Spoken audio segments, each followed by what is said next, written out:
SMT Nation, we back. Nation, check out my partner Mint Mobile. Save money on your phone bill, all while supporting our channel. The partner link is in the description.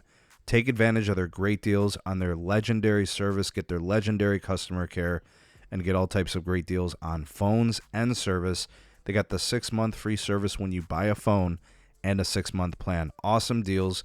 Use the partner link in the description and start saving now.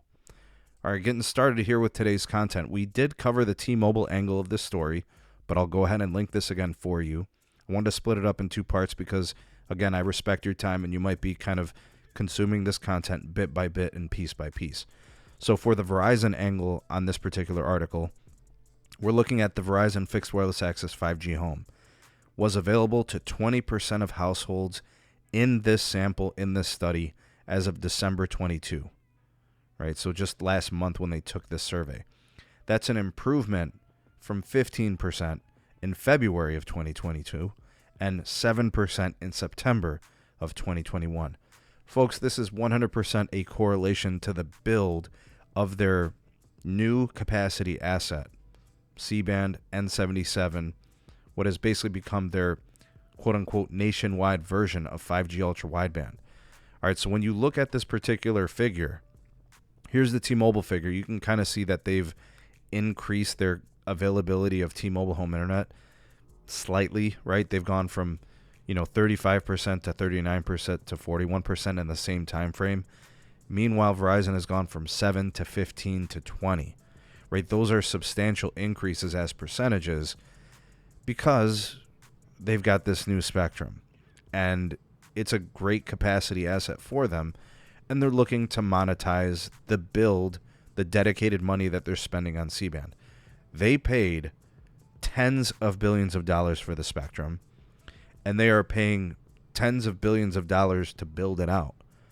So yeah, it's for mobile use primarily, but in order to get a return of investment in a timely fashion, they have to monetize it additionally, right? Getting a second squeeze out of the lemon.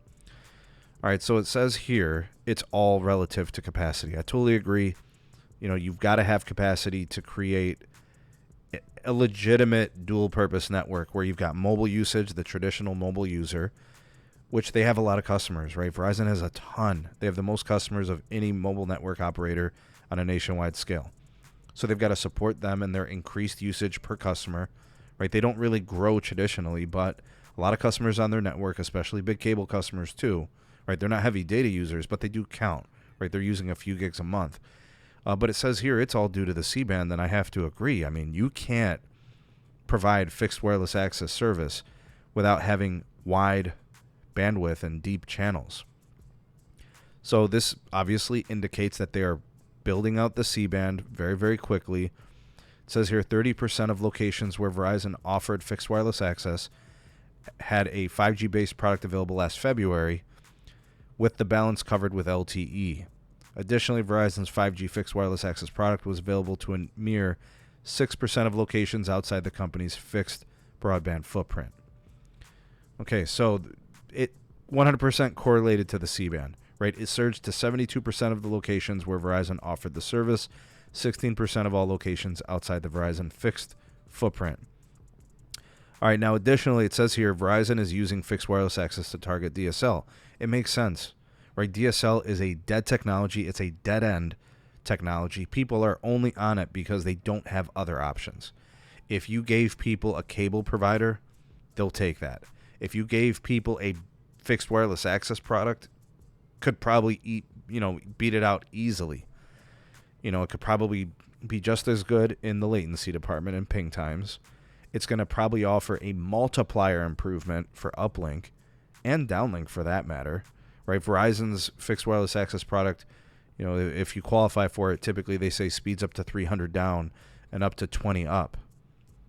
DSL can't touch that, right? You're probably getting half or less.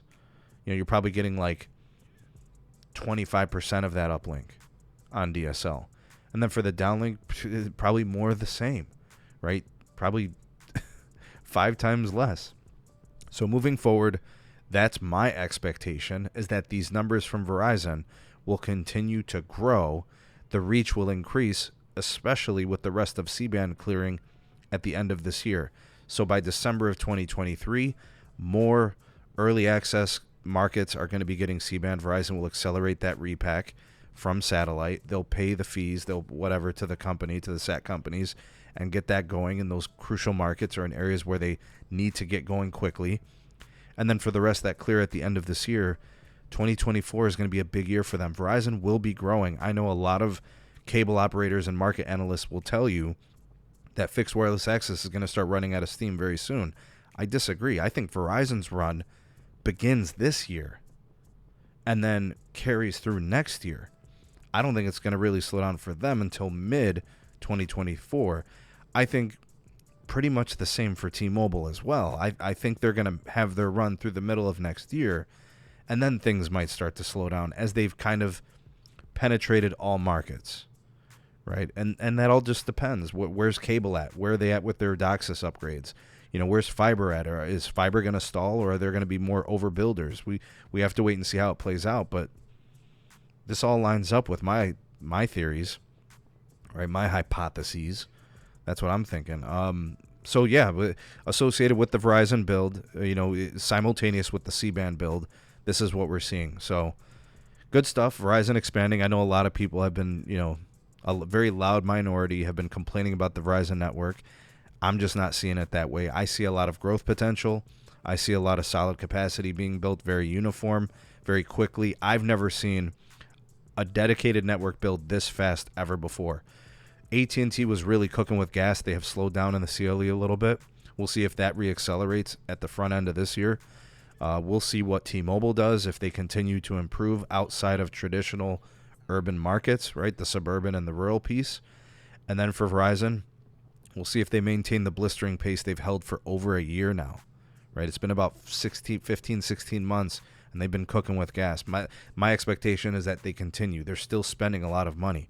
The C-band dedicated build is down to just the last couple of $1 billion, but their overall network capex still exceeds $17 billion. Money is being spent. Capacity is being created. They are going to have to, and they must monetize it. All right. They're a company that has dividends to pay. They've got investors that they need to pacify, and the time for that ROI is now. And Hans Vestberg, the CEO, will be evaluated on this monetization. He really will be. We shall see how it plays out this year. What do you guys think of this and my commentary? I'd love to hear what you have to say on this. You are the voice of the people, the SMT Nation. Let your voice be heard. Like, share, and subscribe for more, and turn on that bell notification icon to never miss an upload. Big shout out to to the SMT Nation's partner, Mint Mobile. Save money on your phone bill, all while supporting the channel. The partner link in the description. Save money on your phone bill now. And big shout out to my YouTube members and my Patreon supporters. Y'all the goats. Thanks for making content on this channel possible. Appreciate you all for watching. We shall see you all in the next video. Peace.